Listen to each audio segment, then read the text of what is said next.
এটা দলের হাইকমান্ড জানে এবং বিএনপি তার মিত্রদের বিষয়ে কতটা সিরিয়াস সেটা তো আপনি দেখেছেন। গতকালকে ম্যাডামের জানাজার দিন, সেই সময় কিন্তু এই আপনার গত পরশুদিন সেই সময় কিন্তু যারা মিত্রদের আসলে প্রার্থী হয়েছে তাদেরকে কিন্তু বহিষ্কার করেছে। এটা একটা কিন্তু বিএনপির মতো বড় দলের শক্ত বার্তা।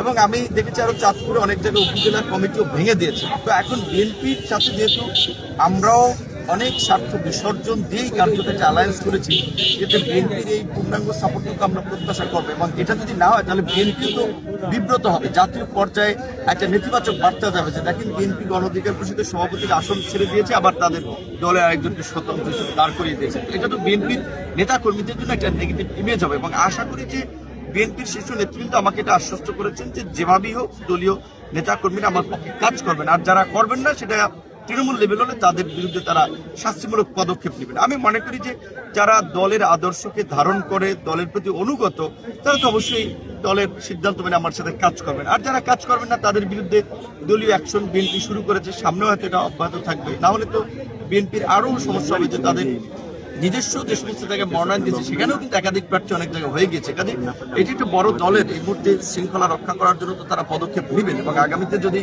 বিএনপি শাসন গঠন না করতে পারে, বিএনপির নেতা কর্মীরা 17 বছর মামলা হামলায় জর্জরিত, জেল জুলুমে, তো তাদের সবার জন্যই বিপদ। কাজে এটা নিশ্চয়ই বিএনপির সকল পর্যায়ের নেতা কর্মী উপলব্ধি করবে।